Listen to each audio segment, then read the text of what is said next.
quand vous avez une voix qui se lève pour parler en votre faveur, vous avez réussi.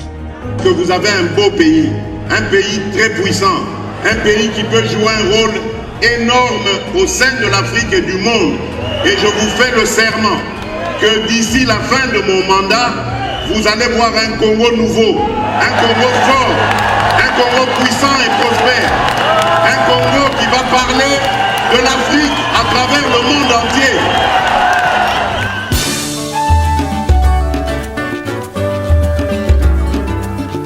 Yahweh, Yahweh, bénissa Congo.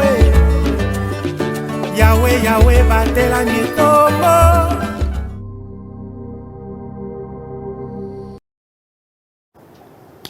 Vous suivez Centrale Télévision, bienvenue à toutes et à tous dans Kinani, votre magazine sociopolitique.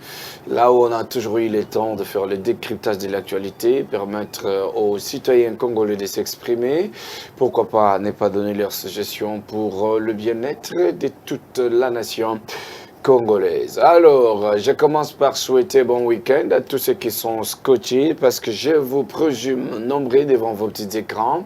Je souhaite joyeux anniversaire à tous ceux qui sont nés aujourd'hui le 4 juin. Je souhaite quand même joyeux anniversaire à toutes ces personnes-là. Alors, tension entre la République démocratique du Congo et les Rwandais. Comment ça fait-il qu'un tout petit pays comme le Rwanda, qui n'a même pas la superficie du grand Équateur, peut se permettre de cracher sur une grande nation, de cracher sur un grand pays, la République démocratique du Congo? Qui soutient le Rwanda? Qui a vendu la République démocratique du Congo entre les mains des Rwandais? Nous allons tous le découvrir sur ces plateaux des thèmes télévision dans votre magazine qui vous a toujours donné de l'actualité en temps réel avec notre invité du jour, M. Patin Toumba. Mon Mbote, bonjour. Bonjour, si Mbote Nabandi Koyen Swazolanda Bisso en direct na émission na Bisso Kinani.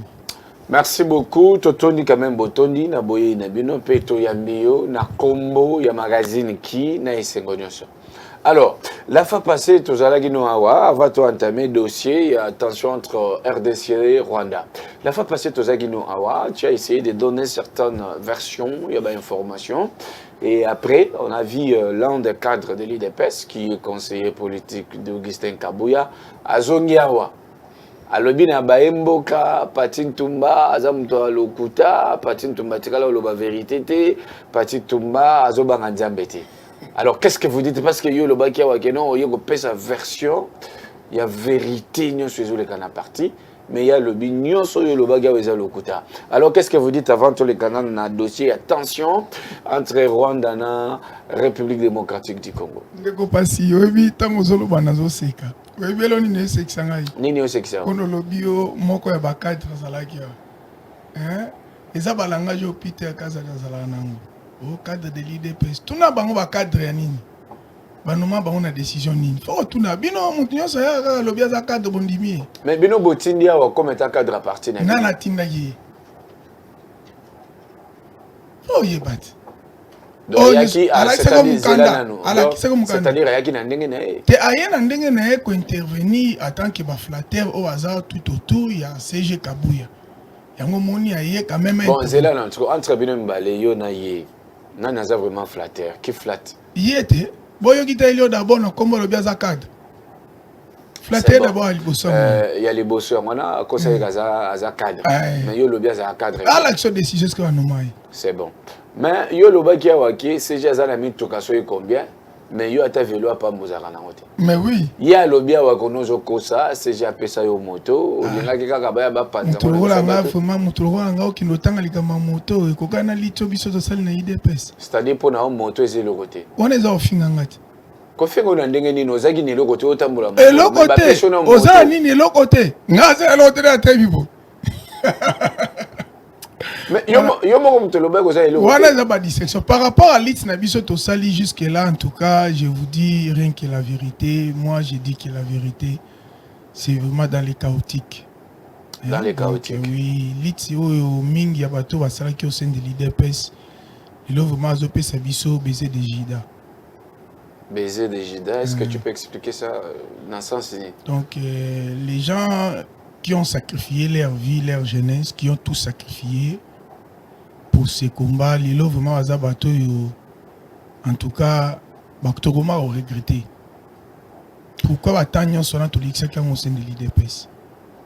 Et jusqu'à présent, vous avez des regrets, s'il faut le dire. Mais je vous dis les choses que nous avons énormément de regrets. Et nous pleurons chaque fois. Tu sais que dans mon Et Naoki Balobi que tout ce que tu es en train de dire, tu es instrumentalisé, tu es payé par Jean-Marc Kabonda, au diabolisé Augustin Kabouya, au diabolisé PIDPS. Ngai, ce qui est Moutagol Babongo, Azamutema Mabe. Parce que Bisolit, Bisote na IDPS trop jeune. De l'autre, papa. Tukoli na Katia partout IDPS. Kabound, gestion na ezalaki Mabe. Alors que gestion Kabound, déjà gestion na Kabouya. Yo komo ke ndoloba Kabila Azamabe, oke ndoloba matata po yanza malam. C'est Kabila Azamabe, voyons ce bazani. Ba Mabe. Qu'est-ce que le nani Kabundi? Kabundi gestion ezaki Mabe, ajaki na nani? Ajaki na Kabouyet. Donc si ça dépendait que moi parce que biso de tozo qui décision pour to bengana na Kabouya. Mais apparemment, ils ont aussi peut-être parce que Kabouya a fait bien. Ça là est normal. Ba marche organisé qui? Omoni lelo. Lelo ne mi chotoza lelo. N'importe Kabundi. Kabundi azaki moins bien par rapport à Kabouya. Donc IDPS Kabundi atika ki IDPS ekufi. So Kabouya eko kunda yango. Ayeko kunda yango depuis jour nini puis kasi de banda zwa bokonzi na ye, banda sala de bokonzi na plus de 100 jours déjà ils ont passé. Je vous dis na Kinshasa IDPS exactement dans la province.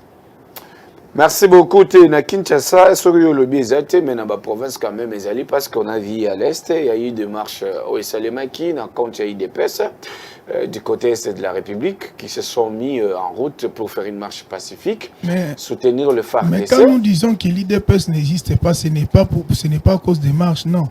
Les gens peuvent s'organiser, faire des marches. Mais on a un problème. Quand on dit l'IDPS n'existe plus, l'IDPS est déjà mort, et ça par rapport à nos cellules. Parce que les gens se manifestent à la cellule. Qui n'est la cellule, allez voir maintenant la santé de l'IDPS. Ils ont des problèmes à président. Non, c'est les cellules, ce sont les cellulaires qui font la force de l'IDPS. Mais c'est ce que j'ai dit. Ceux qui ont des cellules, ils ont des président. Il y a un l'obligation, il y a un parti politique, il y a un cellule. Parti politique force non. Maintenant, est-ce qu'il faut Kabouya qui t'a dans la cellule? Kabouya qui t'a dans la cellule, impulsion et où t'as l'école qui t'a dans la. Vous voulez dire que Kabouya jusqu'à présent a impulsé Batouté? En tout cas, si réellement que IDPS place ok, c'est bon. Alors, fils Moukoko était malade. Il est malade jusqu'à maintenant. Jusqu'à présent. Oui. Il paraîtrait que IDPS a visite à Pambe, mon unité du côté IDPS. Bon, du côté IDPS, fils Moukoko, quel que soit qui au sein du parti, mais il reste combattant. Il reste combattant. Oui, il reste combattant. Mais parti, bon, parti pour le moment, ils ont géré dans ils ont géré dans Moutou. Ils ont la conscience qui ne veut pas reconnaître. Bon, est-ce que réellement, Moutounete fils Moukoko, c'était quelqu'un au Bolinga pour abandonner Boye? Parce qu'il y a un ambitieux. On a un problème grave au sein du parti. C'est lui qui dirige maintenant le parti comme s'il n'a pas la conscience. C'est bon. Lui n'a pas la conscience. Yopo Kendeke. Kokendo. Kota la fils Mukoko. Kota la fils Mukoko. Mais tout naïe. Yo linga za la médiatiser. Non, on a lobby tes amis. Kasi yango na ebisi. Tout naïe. Kino tout nos amis. Et puis le fils Mukoko a panzaka. Ah bo sala le lobo. Boye bake bozo lona. Tout naïe. Boko buka so ki fils Mukoko telemi. Aza parmi ba compagnons d'élite. Il y a pouvoir. C'est bon, il est parmi les compagnons d'élite, il y a pouvoir. Jantini Ngobila a fait la sortie officielle de l'ACP. On a vu le membre de l'IDP s'accompagner Jantini Ngobila. Qu'est-ce qui se passe? Romo flatté na Jantini Ngobila ou bien il vous a convaincu de venir ou bien c'est l'hiérarchie du parti qui a fait à ce que Batoï d'IDP qui ne soutenir Jantini Ngobila? Selon Guissé Kabouya, c'est le Guissé Kabouya, donc hiérarchie du parti qui fait que les gens puissent soutenir Jantini Kabouya. Donc on a tué l'IDP à faveur des ACP de Jantini Ngobila. Donc, comme nous avons aussi les députés provinciaux de l'IDPS qui ne font rien, il y a un moment où Peter Kazat Baharo na média que nous sommes les députés provinciaux de l'IDPS. Il fallait que la ville province de Kinshasa va raté.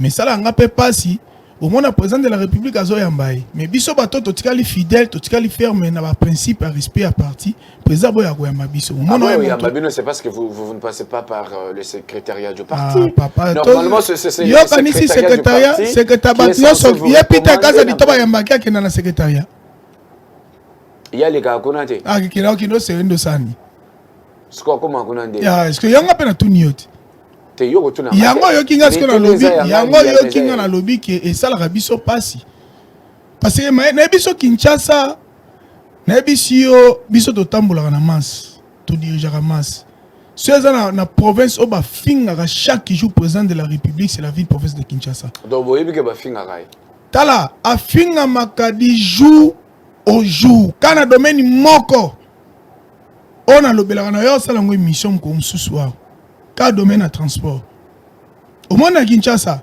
ngala okena ba province mandambwa l'état existe na ba province au monde pied l'état zate Kinshasa l'état za la raté de wano lobby Gentini ngobila zate nazo biso Gentini te l'assemblée provinciale et le président de l'assemblée provinciale descendant Kinkester vient à biso nani descendant nani ya Kinkester ya moye kwaza la nganze yo mona ande via la tarate ba bilamba na la tarate vient à biso nani Godepoi un député honorable le bien de yo bilamba nga papa bilamba yo des de côté habillement côté habillement do là ta on dirait mené yé penado emene atikele pena kolata do ya bosa musala na musala tigala na makambo na makambo Gentina osala na Kinshasa na ba député provincial IDPS donc na biso nzamba sunga Kinshasa. OK, c'est bon. Juste après la sortie officielle il y a ACP mbongo zobunga na gouvernement provincial il y a Kinshasa.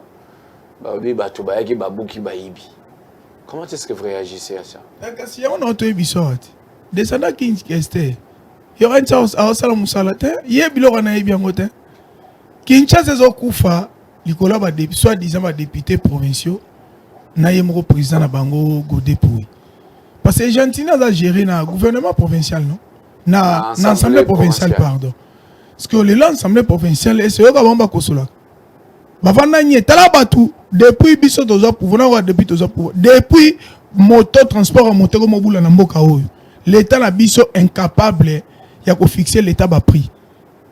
Et puis je profite aussi l'occasion en tout cas ministère provincial il y a transport hôtel de ville il y a Kinshasa ensemble provincial mana on a pena ba biloko musu pena région nangwa les propriété pourquoi parce que en tout cas ba oyo ba batu pasi naza pasi molobeli a peuple na peuple ba oyo bazali et puis basala ka pe musala musu ba osunga il y a deux fois au moni ba tuti mutu na mutu ka boye l'état zate mais wewe wende ko landa chauffeur wa tuti to pas bomi mutu ti jusqu'à ce que ba okangai en tout cas tant on a ba parking go basaleli ba to moto na mbongo bango ba pesaka non en tout cas moi je ne suis pas d'accord. Je ne suis pas d'accord. Donc, manzanza pas mbelo ko wana so mbule beti ya mopepe. Ba ko memango pena na facilité ki. Ya ko moni ba wewa bazaka dia na kanda ba kota ka pata na kati tena ba moto na bango bango bazaka libanda. Eza pona olakisa ke mbongo bozoa ni loko bosali en tout cas ezo simbati. Ezo simbati. Voilà. Nous revenons ici avec Patine Tumbaligno kwa Tembe. Tembe no ana vraiment eromemo mushikabo. Alors, bras de fer, tension entre la République démocratique du Congo et Rwanda. Mboka mukene ti Rwanda. Comment est commis qu'on parvenir qu'on sera na biso pe na Congo? Nani azo soutenir Rwanda? Bomoni. Et puis nani ateki Congo na maboko? Problème ezole kana Rwanda. Biso na ba Rwandais tous a famille. Tous a frontière mo. En l'union ko pardon. Omoni makambo to bandino awa ya Rwanda na Congo. Zala sincère. Mais yo kangai. Te nazo zo miselo malo. Tango zo banda déjà biso na Rwanda toza famille bato ba Olanda biso je sais que vous êtes nombreux ba Olanda biso ba Foster qu'il faut Mwevimo le big manager ba bi que le bara vérité bien sûr mais nazo senga na yo zala sincère autant que zo banda déjà biso na Rwanda toza ka famille bato ba Olanda biso c'est bon OK lobby biso nyonso ba africain toza famille parce que nous sommes tous les Africains. Tous en a peau noire. Quelque sorte, dans votre pays, na bango. Mais tous nous sommes les Africains, nous sommes famille. Balobara Union africaine, non? Union africaine est à la raté. Donc, Rwanda na Congo, ils ont makambali loté. Ils ont Congo té, na Brazzaville, na Angola, après Union sur le limitrophe. Tout ça déjà tout comme ma famille. Tout bala na paix. Mon un problème sérieux, ba Rwanda koya na mboka o bandaka les a les loté. Mais ba mi côté li mingi na 97. 97 ans Kabila yaki ayaka na bango. Kabila le paix. Kabila zaka moko. Ozala na kone Hippolyte Kanambe Christopher. Ngana yebi. Omoni siko yona biyondo yebi. Kabila. Wala yondo yebi. Siko biyo opesa information so ni matene ngeni. Yo na tuno mutuna mwa mono kolobe so so mutuna te. Ah comprendre siko. O comprendre siko zo kim. Ngana okima te ngande ko. Kwa ngala biso ga ke yo kutundo za bo yebi ke yo za na mbongo to za makokite. Mais le loso yo ki papa na ya kufika bo il faut ça la banquette. Pour nous papa kufina nini hein. Nga papa na nga kufa kala. Ah mais quand même oyeba quand même il akufela sona tunyo papa kufa nini oloba. Mais que l'autre na ye mutaloba ko ne Kabila papa na kufa nani. Ah oloba e bagate. Papa na ye. Mutasa bambon. Vous comprenez? C'est que yo mo allez comprendre. Vous comprenez si kana? Tozonga na dossier. Tozonga na dossier. Il y a ba Rwanda plutôt. Il y a un homme toluki mutunana. Question na. Ba kota na 97. Ba signaka contrat na Kabila. Qui bagozwa ba etenya mabele ba tuti ba kota na kata RDC ba vanda parce que Kagame c'était tuti ba bazolo que la histoire problème c'est sur le tuti les oututé ba outu bazana problème té mimi les tuti tant ba koti ba vandi ba che Kabila na pouvoir ba Ugandais ba Burundais ba Rwandais donc ba on est ba soutenaka ba on est ba soutenaka Kabila tout court. Laurent Désiré. Bon, na kene maloba na Laurent Désiré. Tango Laurent Désiré qui ba assassiné Nicolas ba contrat na bango pour avoir ko respecter habité oh mabele d'abord té to CDT ba bomi. Ba ekotia Christopher Hippolyte Kanambe. Tango ya komi na pouvoir. Pouvoir na mboka ni. Na RDC. Non, ngana yebi kombo wana dirigeant Congo té. Do yebi Hippolyte Christopher te. Te, ngana yebi ete. Le Congo ngai nazolo ba kombo nazolo ba maloba dirigé par Mobutu c'est ça nazolo ba maloba oyo mwana ya Kabila mwana Etienne Kabila o mwana ngaka nazolo ba ngana inventé te. Et puis après Laurent Désiré maloba nazolo ba Joseph Kabila eza mwana qui fête son anniversaire aujourd'hui 50 ans d'âge. Ngana lobi boy eza mwana Etienne Kabila na lobaki ngai te ngala lobaka maloba ya lobaki Etienne Kabila avancé yoko interrompre ngate na interrompre Hippolyte Kanambe Christopher ngala zoloba maloba oyo mutu azana na kufita za bomo ina ndo loba to si maloba na eso za lokuta ba meme na justice c'est bon yeba loba ba meme na justice ay ba sala na test ADN alobi Hippolyte Christopher azu pouvoir tango Hippolyte Christopher azu pouvoir ba koti lisusu na ndenge ya dégâts ba signé ba même contrat oyo c'est-à-dire continuité de contrat Hippolyte alongwaka ta senini alongwe okaki tango biso tozu pouvoir ezala c'était prévu ministre décentralisation oh aloba ke nation Afrique d'ici tile la zongaka te obi komo na ete azarasi nani Ruberwa yo silisa makamno banda azarasi Ruberwa ministre décentralisation okaki kota milembwe Oto komisa milembo boy, oto sala boy, okaki réaction ba congolais ba réagir lo kane simbate. Banda kinda.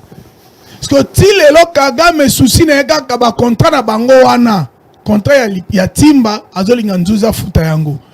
To respectera ba contrat na. To respectera ba contrat na. Félix a habité. Ceux qui vont na posa minéré, boya na porte, bobi ah to na posa minéré. Ça na mobilo mo kilegotika la. To bino mona membre yozwa oyo pesa pibiso. Bien balinité bazwa sans contrôle ndozo mona bitumba oyo zo mona ezobundo Félix azobunda butumo. Donc par là s'il faut retenir bitumba entre le Congo et le Rwanda c'est depuis l'entrée de Moussa Loré depuis Afdel l'entrée à Afdel ne memel biso makamunyo so tozo mona oyo. Bon OK c'est bon. Afdel n'est plus. Moussa Laurent Désiré n'est plus au pouvoir. Maintenant, quelles sont les stratégies au pouvoir actuel et Koki Kozwa pour mettre fin à la situation? Pour mettre fin à la situation, qui déjà déclaration au gouvernement, baza clair. Interrompre nous, avion ya Rwanda et quand on a il était nombre canabiso. En attendant, tozo solo là, bango pas to ebisa bango ke ba retirer M23 là, parce que M23 boye biso to tangelo histoire nango muta ko sabisote. M23 eza Rwanda. Nde aye abombani na sima M23 parce que M23 za ba Rwandais. Preuve, Bosco Tangana. C'était général de la République démocratique du Congo. Mokonza M23. Tango bakanye na CPI akomi kuna na CPI basambisa ye oyebi batuni yo kosama na munoko nini abina kosama na Kinyarwanda. Congolais asamba na Kinyarwanda. Siko ya koma kina armée ya Congo de. Iwana siko faut retourner Christopher Hippolyte Kanambe. Okay, bon. Est-ce que suspendre le vol à Rwanda dans le sol congolais, cela peut vraiment donner une solution par rapport à la situation? Mais répétez que Rwanda a vivre en na RDC. Ils ont produit monsieur route, ils ont été comme en Nord Kivu, Sud Kivu, kuna utara Kigali. Mais la minute ils ont contacté population qu'on a déterminé habitant c'est trop. Ils ont déjà perdu par ça là. Trop c'est trop. Bon maintenant avec tout ce qui se passe, est-ce qu'on peut dire que l'état de siège réussir te peut échouer? Ah, mais il y a habité que tant que le président Félix a déclaré qu'il état de siège pour tout le belé bataka qui ce qui tozaki état de siège té civil mutandao DJ la province wana au moins yokalelo gomekoi. Mais comme ce sont des militaires non moni résistance c'est ça mi makasi. Liboso za la ki M23 ba ka tatu machette kuna machette ici le comme na toto parce que ebisa ngazuma nduki wapi. Voilà pourquoi on a bandagi bandeli pour nakotuna selo yo qui soutient tout ça. Mais non, tu es biso c'est Kigali, na biso awati. C'est Kigali qui soutient Kigali aza donc M23 ezaba Rwandais. Batuti. Mais le Rwanda a répliqué pour dire que non, dossier wana bango bazoué baté, c'est entre Congolais, donc entre eux-mêmes les Congolais, et vous accusez le Rwanda dira non, makamana est télévision. Entre nous les Congolais, je te dis une seule chose ici. Bosco Tangana, il nous a dit qu'il est général congolais. Tabakanga qui a vu ma Kinyarwanda. RCD Goma, on dit RCD Goma. On dit RCD Goma. RCD Goma. Batunyo se dit RCD Goma, ce sont les étrangers. Il y avait aussi Roger Lumbala, non? Roger Lumbala, les entêtes de RCD Goma, ce sont les Tutsis. Donc Roger Lumbala, et c'est par là que vous concluez pour dire que... Non, solution c'est mi balé, soit Rwanda a retiré Batunaye na M23. Bitumbe sili soki boyi yele kwa zolo bazo bundisa aya ko take FDL biso beto attaquer M23 toko kani ya lobi azo ko attaquer ya lobi azo bundisa biso papa azo posa na attaquer ne FDL roza na territoire na biso. OK Biso beto lobi to no attaquer M23. Mais on a au moins été comme dirigé depuis il y a un autre bisque tant mais faut sigoto que na session tozo ba na négociation qui était clair que le roi Félix a bisié soit bitumba soit tipé on peut pas négocier on monite to que na négociation na pays mo nini na Afrique na Kenya. Le président Félix n'a pas voulu négocier avec l'M23 yango kaka masiligati yo c'est kaka masigi pani yo zo boye ça na la kisayo. C'est-à-dire l'union soit azolinga avec sa Félix. Ah, que ngai ne nazabo na ndeko pesa loi. Wana zaki na époque politique Nambe. A éviter que le régime se change. A éviter que oh comme il a pouvoir ça de père et de mère. Bon, awa s'il faut aller très loin pour évoluer. Dossier à Est, Jubiso temps et belé. Il y a un jour au sein de l'Assemblée nationale, le président Mbosso. Au wapi bo betela maboko dernièrement on a émission tout ça là inayo. Oloba pena ka sa musala malamu c'était ça. Mbosso azosala musala naye. Ma kitoko makasi. Soki o moni biso to za IDP toka mutu sonité. Biso to moni ka ko meko tenga mo bunza chef de l'état lokola baati to lobela yo ko lo. Alors baati nde azosala bien. Baati na minute to linga to benga naye. Bo benga ne wapi yende mutu ayele bino masolo enyo sacré. Enyo sacré zai. Et bon ça kana. Il est secrétaire mon chef de l'État, Luka Batunayo. Zelanan. Batcho Bobetela Maboko. Nala bete bati maboko. Batcho Bondimaka Bobi, candidat na Nala ndimaka. Ce qu'on y a mabé à sali pour Bolongola. Nan. Bat. Yozola namaka masel na Assemblée nationale. Souci na yega bacha mutu na azala juge na nini na cour constitutionnelle. Mais oyo azolongwa. C'est que Wandondo président Sénat Moutano Makie. Alors s'il faut pas remplacer, qui doit encore donner un candidat? To boy te candidat. Candidat ngo sikoza zaka muta parti nao. Eza muta parti. Muta parti na ye, ya ye, muta parti na ye. Yango de. Yango boni to monia muto yo a traître. Aza traître fois longo. OK, c'est bon. Mboso aloba kiboy. Mes collègues députés quitter les groupes armés. Mais si les lois tika la otangela biso ba collègue wana te. Ozomona te que ça peut moment ya katangela biso pena batu wana. Toyeba pe ba. Basi molobeli. La vérité s'appelle Dieu. Et yaka maleme maleme. Monde to zaboy. Mikolo to sala kagama wa regretter. To sala identification ya batuti. Na FARDC bazali. Na la police bazali. Na ANR bazali. Na Assemblée nationale bazali. Na Sénat baza partout bakota no na seti ebele na mobondo. Parce que jour au moins mikolo nyonso un bon matin yo ka ultimatum pe bu bango nyonso balonga des ordres. Tozong si bango to zui avion to bloquer bango tina mboka na bango.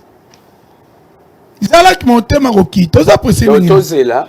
Est-ce que so il est là dans lobby ba destituer Mboso? Ba décider na la décider. Mais bah monsieur Tambola. Mboso yo bi mutacha Mboso wana. Ezane. Biso peuple. Bino peuple. Biso le to ba Mboso longa o sa subiente. Sera député mais ko sala ka ba mangungu ba sala kana biso to keli bango. Po biso le to cheki bango. Biso minito Mboso sala mustara Mboso sa musala kitoko wa. Na minito Mboso a sala lokola o sala kitoko. Le sous-ministre na biso nani y affaires étrangères nani Christophe le qui a fait le Tundula il pas ça musa kitoko yo bino ezaka moto abeti bino pakoli bino mafuta biso pa biso mafuta te biso to lingi vérité net toni mo ba ça musala mabe toni mo ba ça musala mabe po yo ka ntika tant yo ka ntika biso ko ka ntika yo na mona ka yo zaka na problème au privé na toni mo ba po ba biloko Nicolas Kazadi pas ça musala mabe na bakisi musu oyo azopesa ba recette na yo sala na mutu wana na moment offert oyebi Nicolas te oyebi ete asal nini yo sala nyola na information te na tuni zela na zo sala l'émission to sala au moins ni pas molobeli wana eza sujet to sala ngana yo kaka na plateau na kozonga to sala des sujets soit to sala toni mo bana la kiso ba preuve soit to sala Nicolas la kiso ba preuve c'est bon zela na toujours que n'est pas déjà presque nasuka il y a manaka na biso lelo to Nicolas Kazadi c'est presque toute la République qui applaudit pour dire Nicolas Kazadi coup de chapeau depuis qu'il est depuis qu'il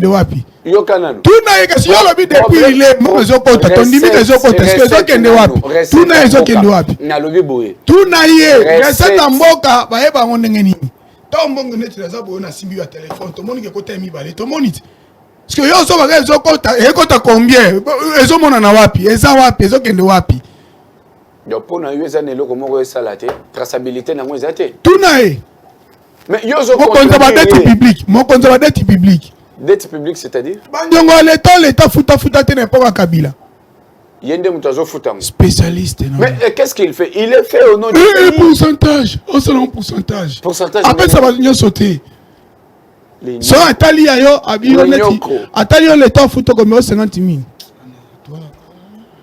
mais tant atali yo 5 millions de dollars toi viens moi 40% si tu ne veux pas bon donc et comment de bongo yo yebi biloko zoloba un jour vous pouvez le témoigner devant quelqu'un nazo yebisa yo papa nala kiso vidéo yo sana ba vidéo Monsieur Bazou Bisoloko, à part ça, moi, je joueur et bima deux fois. On a non top Congo. Comment on bête mon oncle? Donc yo bino la moni bino pas journaliste on pas semino mbongo pas ministre pas beaucoup te la bango beaucoup mi suspect. Mais bon ngeni Basi molobeli. Na top Congo on a Nicolas Kazali comment beta mon côté. Tala. Et puis on a ba ministre tout. Aussi à mon na bureau na ke omandi. Alors c'est que tu as besoin soit élément d'ima to pour to développer to bac comme ça. Là il n'a pas problème na côté. Mais mon problème c'est quoi? Attaquer les autorités étatiques sans des preuves tangibles. Maintenant on a déjà donc yo la médiateur. Yo un petit malabo na 20 ans. Donc tu n'as jamais suivi ça. Je te pose la question, tu n'as jamais suivi ça. Donc je te pose seulement la question que oui, je n'ai pas encore suivi. Toi tu n'as jamais suivi ça à la télévision ou au radio. Na lobino boya. Ngana professionnel et à média. Des fois, les gens biloko yo tingo zolo bano na ngote mengana. Ah, papa la lokuta. So za nango tchakomite. Net na tango zo attaquer Tony Mwamba. Tala. Il faut tout na attaquer Tony Mwamba na angle nini. Comme mangala ba angle wana te faut tout na Tony Mwamba zo attaquer na angle nini. O tout ninga te mamo bando jishenga. Tout na nanu, tout na zo attaquer. OK, c'est bon. Alors, pas tout na bongo. Toke iloba. Tony Mwamba ebisa biso to ba konga zalaka wana il y a des écoles fictives. Surtout l'église catholique. Il nous a appris qu'il y a 50 écoles fictives, l'église catholique. Il est loin kangangote. De 1. De 2.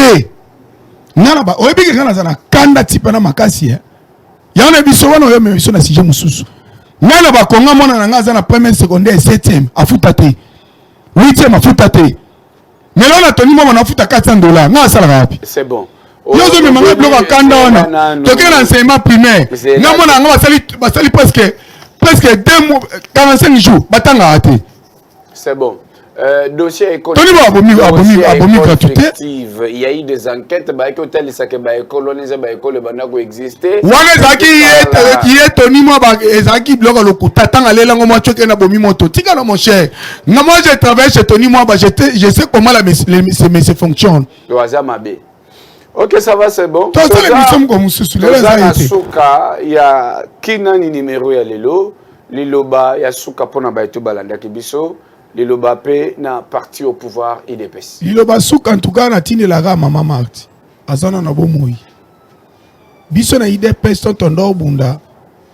Chiseke da ibse biso to bunda. Ba assurance tondo mona pa chiseke ndé tinde biso to bunda, to mi pesa à mes chers. Maman ta témoin. Tu serais dans le bar au salon na biso. Mais les lots tu serais IDP c'est pouvoir biso ba tu serais le bar au salon moto au salon. Dans le monde na monier boui. Bonyo comme. Tonyo comme. Ba zui muto za motema abe ko le gana Satan ba ti a gérer parti.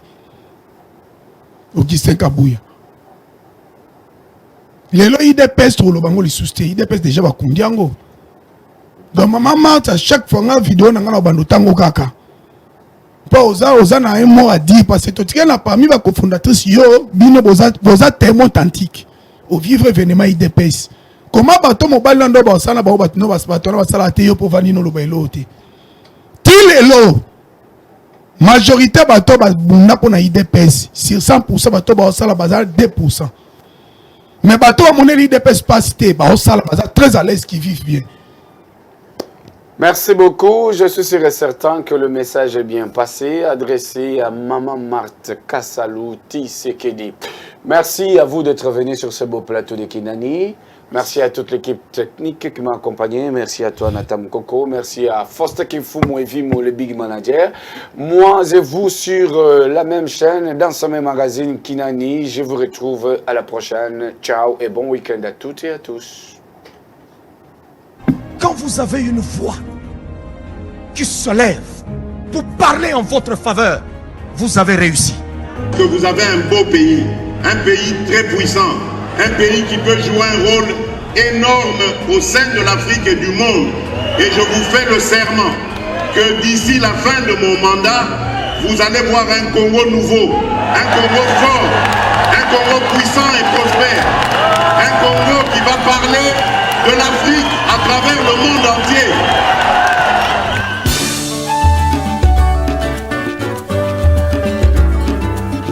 Yahweh, Yahweh, bénissa Congo. Yahweh, Yahweh, batela Nikombo.